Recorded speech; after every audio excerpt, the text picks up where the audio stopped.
Lucas Ley, diferente. La santidad de acción. Se tiene menos necesidad en cuanto más se tienen las ajenas.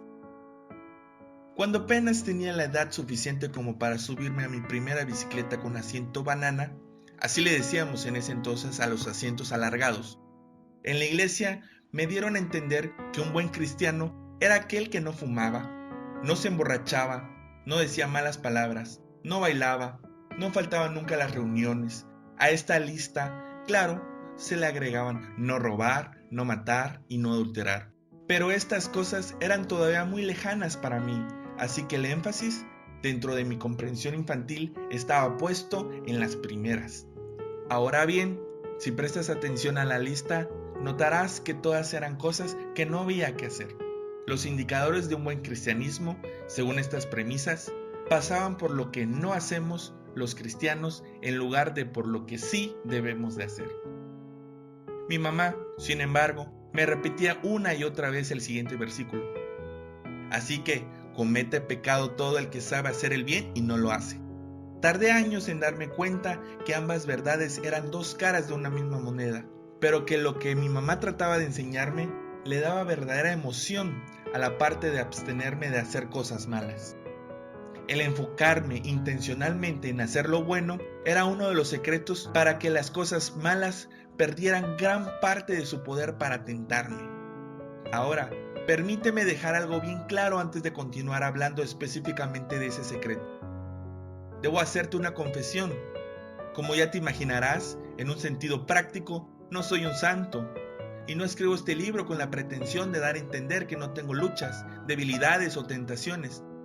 En más oportunidades de las que puedo precisar, he experimentado tentaciones del ego, tentaciones económicas, tentaciones del alma y tentaciones sexuales.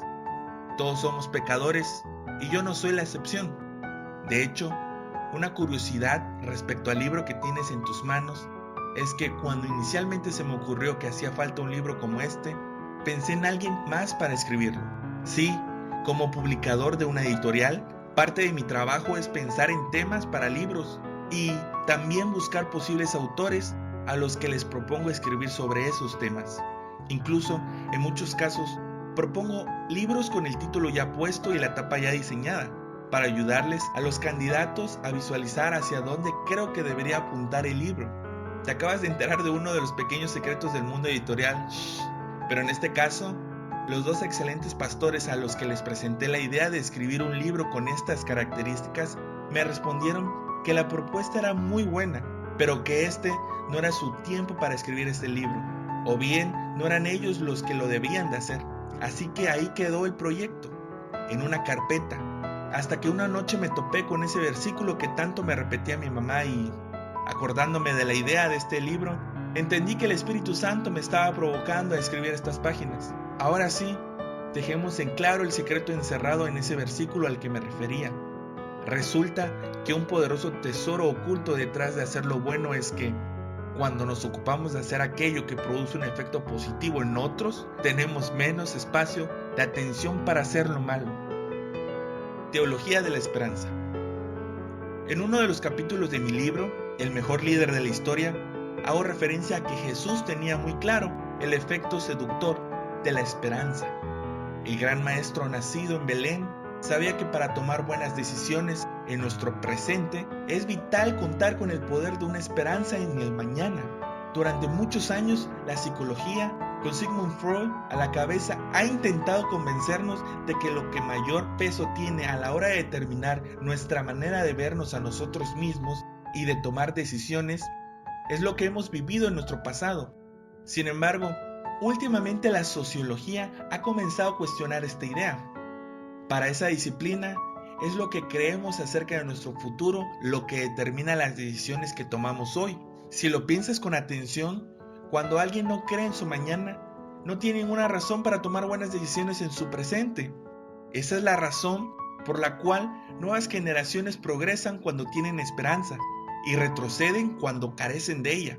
Al fin y al cabo, los vicios de la cultura se vuelven más atractivos cuando alguien solamente está pensando en el ahora. La ilusión de que uno puede disfrutar las sensaciones del ahora sin las consecuencias del mañana es lo que abre la puerta para algunos de los charcos más comunes en los que se embarran los seres humanos. Por eso es tan vital el contenido de este libro y que descubramos juntos lo que vamos a conversar en las próximas páginas. Soñar que es posible vivir en santidad y confiar en que podemos disfrutar de un cristianismo mejor que el que disfrutaron las generaciones anteriores son fundamentales para tomar las decisiones que nos ayudarán a llegar ahí. Si tenemos una idea equivocada de lo que es la santidad y la creemos demasiado lejana para nosotros, o demasiado abstracta, o incluso intrascendente para la vida real de todos los días, entonces se paralizará nuestro crecimiento espiritual y nos conformaremos simplemente con una tediosa y aburrida santidad de omisión. Esa que solo tiene que ver con no hacer ciertas cosas por temor o costumbre. El apóstol Pablo, como si hubiera sospechado lo que la psicología y la sociología iban a proponer, conectó la dimensión del pasado con el futuro en esta afirmación. Porque somos hechura de Dios, creados en Cristo Jesús para buenas obras, las cuales Dios dispuso de antemano a fin de que las pongamos en práctica. Tenemos que creerlo. Desde el pasado, Dios preparó un futuro espléndido para aquellos que deciden caminar como Jesús, y precisamente de eso se trata, entonces, la santidad de acción, de hacer lo que en nuestro lugar hubiese hecho Cristo. Un diagnóstico acertado. Para ser honestos, no sabemos demasiado acerca de lo que Jesús no hizo. En cambio, sí sabemos lo que Él hizo. El Dios hecho carne fue compasivo, generoso, perdonador, justo. Se acercó a necesitados de todo tipo. Hizo proezas audaces, asumió riesgos y vivió una vida sacrificada por otros. A medida que vamos estudiando más sobre su vida, somos seducidos y desafiados a vivir como Él, aunque lamentablemente no siempre la santidad de los que le siguen se parece a la de Jesús. En cierta ocasión me encontraba en el aeropuerto El Dorado de Bogotá esperando mi vuelo, cuando se escuchó el anuncio de que, debido a problemas técnicos, íbamos a tener un retraso.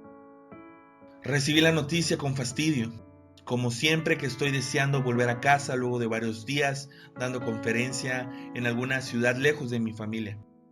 Cuando se retrasan los vuelos a último momento, no hay mucho que se puede hacer, así que saqué de mi bolso algo para leer. Pronto noté que prácticamente a mi lado había un joven de unos 20 años, muy bien vestido, leyendo un libro que por la cantidad de páginas que tenía parecía un diccionario. Al darle una segunda mirada, descubrí que lo que estaba leyendo era uno de los volúmenes del Capital, la obra de Karl Marx, el ideólogo del comunismo. Esto me llamó la atención. No hay muchos jóvenes de esa edad leyendo ese tipo de libros últimamente, pensé. Al rato escuchamos el anuncio de que el vuelo se había vuelto a retrasar y ambos cruzamos las miradas. Le pregunté si vivía en Bogotá o en Miami, que era a donde iba el vuelo, y me dijo que en Medellín.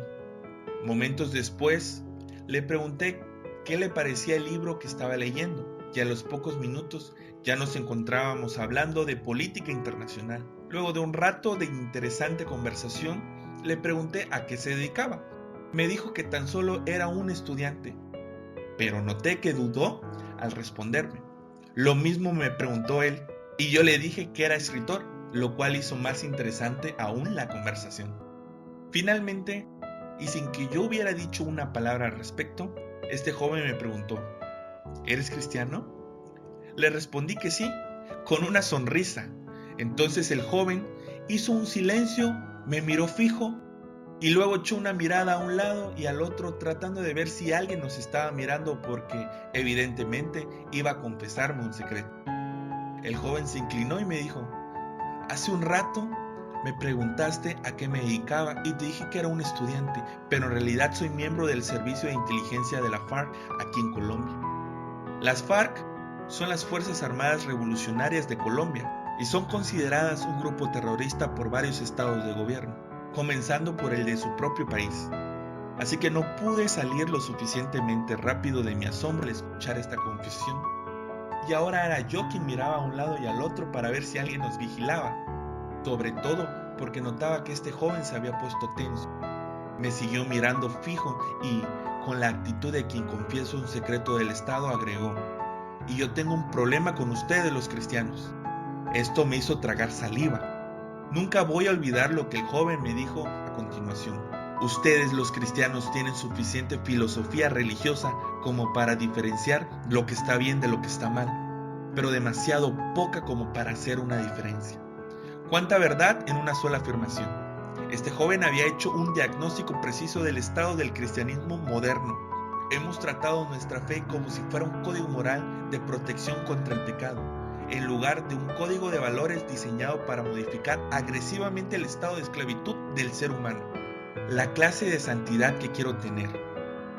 Algunos años antes de ese encuentro, en Estados Unidos se había puesto de moda entre los cristianos el llevar brazaletes, ropa y accesorios con la inscripción WWJD, siglas que representaban la frase What would Jesus do?, lo cual traducido al español significa ¿qué haría Jesús? Por ese entonces me invitaron a predicar a un evento multitudinario en Texas y el lema del evento era esa sigla. Me acuerdo claramente que aquellos que hablaron antes que yo refirieron a la santidad.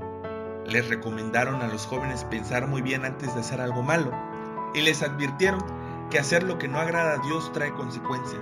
Después de todo, ese era el lema, ¿cierto? Sin embargo, observando me di cuenta de que los jóvenes escuchaban con las cabezas gachas y sentí que algo estaba faltando en los mensajes. En el lugar se respiraba un clima de tensión y vergüenza. Mientras oraba con los ojos abiertos, esperando mi turno de hablar, creo que fue el Espíritu Santo quien me hizo darme cuenta de que, por todo lo que se estaba compartiendo, era como si la pregunta hubiera sido: ¿qué cosas no haría Jesús? En lugar de ¿qué cosas sí haría Jesús? Así es que rápidamente cambié lo que había preparado para predicar. Cuando me tocó hablar, comencé leyendo el pasaje en el Evangelio de Lucas, donde el propio Jesús explica cuál era la misión que había venido a cumplir en la tierra. El Espíritu del Señor está sobre mí, por cuanto me ha ungido para anunciar las buenas nuevas a los pobres, me ha enviado a proclamar libertad a los cautivos y dar vista a los ciegos, a proclamar, a poner libertad a los oprimidos, a pregonar el año del favor del Señor. Comencé a hablar de lo que sí hizo Jesús y de lo que quiere hacer hoy en la tierra a través de la nueva generación. Hablamos de transformar la sociedad, del impacto que un cristiano inyectado con la santidad divina puede ocasionar en su contexto, respetando su diseño libre de la necesidad de ser alguien que no es. Hablamos de amor, de pasión, de compasión y de sacrificio. Al terminar, el entusiasmo entre los jóvenes era evidente. Esta santidad no se trataba solamente de alejarse del pecado, se trataba de ofenderlo. Sí, ofenderlo y agredirlo, porque la desesperanza, la discriminación, la indiferencia y la insensatez son justamente la misericordiosa lucha de los santos. Los pecados de omisión. Es una lástima que la Iglesia haya enfatizado durante tanto tiempo solo lo que no debemos hacer los cristianos y se haya enseñado tan poco sobre los pecados de omisión, que son aquellos pecados que tienen que ver con lo que Jesús quiere que hagamos y no hacemos. Al fin y al cabo, estos son los pecados de los que hablaba el versículo que me repetía una y otra vez mi mamá. Yo he hecho el experimento. Si hacemos una lista de las cosas malas que siempre escuchamos que no debemos hacer, la lista puede llegar a ser larga como papel higiénico. Si en cambio nos proponemos anotar los pecados de omisión, es decir, aquellos que debemos hacer y no hacemos, al cristiano promedio le viene a la mente muy pocas cosas: orar, diezmar, leer la Biblia, ir a la iglesia, obedecer a nuestros padres, no mucho más. He hecho la pregunta en distintos auditorios y siempre me sorprende lo difícil que le resulta a la gente pensar en otras omisiones fuera de esta pequeña lista. Esas son cosas esenciales, sin duda, pero ¿termina ahí la lista de lo que como cristianos deberíamos estar haciendo? ¿Qué haría Jesús en nuestro lugar? Estoy cada vez más convencido de que hacer la obra de Cristo cambia mil realidades y además, en un aspecto personal, contribuye enormemente a nuestro sentido de satisfacción y sobre todo a nuestra santificación. Cuando comienzo a hacer lo que hizo Jesús, tengo mucho menos tiempo libre para hacer aquellas cosas que no debería hacer. Por el contrario, cuando empiezo a no hacer lo que Dios quiere que esté haciendo, es fácil que la tentación me encuentre disponible. ¿No es eso acaso lo que le pasó al rey David? Algunos años después de su valiente enfrentamiento con Goliat, el capítulo 11 de 2 de Samuel relata que David tenía que salir en campaña contra sus enemigos, pero en cambio se quedó cómodo en la terraza del palacio. El rey tendría que haber ido con su ejército, pero se quedó en Jerusalén mirando la tele y una tarde al levantarse de la cama comenzó a pasearse por la azotea del palacio y desde allí vio a una mujer muy hermosa que se estaba bañando. Primero la miró con un ojo, luego con dos, después le sacó una foto, hizo que la trajeran y, aprovechándose de ser el rey y de que el esposo de la mujer no estaba, se acostó con ella. Algo aparentemente increíble para un hombre que conocía tanto a Dios. ¿Dónde había empezado la tentación? En el momento en que David no estaba donde tenía que estar, estaba perdiendo el tiempo en el palacio en vez de estar haciendo lo que Dios quería que hiciera. La santidad es la belleza de alcanzar nuestro potencial en lugar de arruinar nuestro destino quedándonos paseando en la terraza del pecado. La santidad es un reflejo de la hermosura del carácter de Cristo en nuestras vidas y por eso somos santos cuando hacemos lo que Cristo hizo y quiere que hagamos en las situaciones que nos tocan. Por eso me entristece cuando me encuentro con cristianos que piensan que el ser santo se reduce a no fumar, no tomar, no bailar, no decir malas palabras y no tatuajes. Esos detalles son una expresión microscópica de lo que puede llegar a ser la santidad. La persona santa es feliz y completa por hacer la voluntad del diseñador de la vida. Martin Luther King, la Madre Teresa de Calcuta, Martín Lutero y Hudson Taylor se recuerdan como santos y no por lo que no hicieron. Los recordamos como santos por lo que arriesgaron por amor a otras personas, por amar como Jesús amó, en las circunstancias en que a cada uno le tocó vivir. Al hacer la voluntad de Dios, vamos descubriendo, y no porque nos los hayan contado, que su voluntad no solamente es buena, sino que también es agradable y perfecta. El conocido bioquímico, el profesor universitario y escritor Isaac Asimov afirmó antes de morir que no es necesario hacer el bien, solo se trata de no hacer el mal, demostrando cómo alguien inteligente también puede creer una gran tontería. Definitivamente yo quiero alejarme del mal y evitar aquellas cosas que ofenden a mi Señor Jesús, pero también quiero cuidarme de ofenderlo por no hacer lo que Él me invita a hacer, de decir que no cuando Él dice que sí. ¿La santidad tendrá que ver con asumir el riesgo de seguirlo?